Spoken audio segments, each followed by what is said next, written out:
எங்கள் தலைவர் மக்களில் ஒருவர். ஒவ்வொரு வாரமும் ஒவ்வொரு தொகுதி. அமைச்சர் போல இல்லாம எங்க குடும்பத்துல ஒருத்தர் போல இருப்பாரு. எதுனா எங்களுக்கு தேவைன்னா உடனே நாங்க அவரை தான் ஞாபகம் வரும் எங்களுக்கு. நாங்க அவரை தான் போய் கேட்போம்.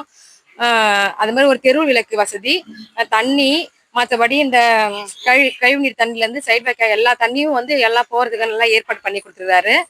தேனி ஜெயக்குமார் ஐயா எங்களுக்காக எல்லாமே நிறைய செஞ்சிருக்காங்க. அதே போல எங்க வீட்டுக்காரர் இறந்து 2 வருஷம் ஆகுது. பென்ஷனே எனக்கு யாருமே வாங்கி தரல. ஒரு பேர் நேரடியா பார்த்தேன், பென்ஷன் வாங்கி கொடுத்தாரு, ஃப்ரீ பிளாட் வாங்கி கொடுத்தாரு. அதே போல எங்க ஊர் கிராம மக்களுக்கு லைட் போட்டு தந்துக்கிறாங்க. உப்பு தண்ணி உப்பு தண்ணியா வந்தது.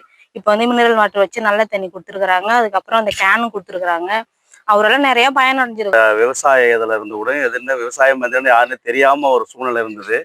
ஆனா இப்ப பாத்தீங்கன்னா விவசாயிகளுக்கு எல்லா திட்டங்களும் கிடைக்குது. எந்தெந்த திட்டங்கள் இருந்ததுன்னு தெரியாத இருந்த திட்டங்கள் அத்தனையும் அவரால் இன்னைக்கு எல்லா மக்களும் எல்லா விவசாயிகளும் பயனடைகிறாங்க. தேனி ஐயா நிறைய பண்ணியிருக்காங்க. இதுல பாத்தீங்கன்னா மாடி தோட்டத்துக்கோசம் வேளாண் இதுல இருந்து எங்க ஏரியால இருக்க எல்லாருக்குமே எல்லா அந்த செடியெல்லாம் இது பண்ணி நிறைய திங்ஸ் எல்லாம் கொடுத்து எங்களுக்கு வாழ்வாதாரத்துக்கு நிறைய இது பண்ணியிருக்காங்க. கடந்த தேர்தலிலே மங்களம் தொகுதியிலே போட்டியிட்டு பல ஆயிரம் வாக்குகள் வித்தியாசத்தில் வெற்றி பெற செய்த மக்களுக்கு தேவையான அடிப்படை வசதிகளிலிருந்து, ஆன்மீக பணியிலிருந்து, கல்வி பணியிலிருந்து, முதியோர், விதவைகள் மற்றும் கணவனால் கைப்பற்றப்பட்ட அத்தனை நலத்திட்டங்களையும் காலதாமதமின்றி மாதந்தோறும் வழங்கி கொண்டிருக்கின்றோம். அது உங்களுக்கு எல்லாருக்குமே தெரியும்.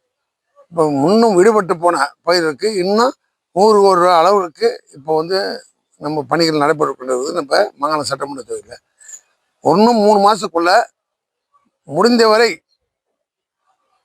ஏழை எளிய மக்கள் பயன்பெறும் வகையிலே அனைத்து நலத்திட்டங்களும் கொடுத்து முடிப்போம் என்று சொல்லி மங்களம் தொகுதி மக்கள் என்னையும் விடமாட்டாங்க, நானும் அவங்கள விடமாட்டேன் என்று சொல்லி மீண்டும் நாங்கள் வெற்றி பெறுவோம், வெற்றி பெற்று நல்ல ஆட்சியை கொடுப்போம் என்று சொல்லி விடுவதில்லை. நன்றி, வணக்கம். இன்று இரவு 9 மணிக்கும் நாளை இரவு 9 மணிக்கும் காண தவறாதீர்கள்.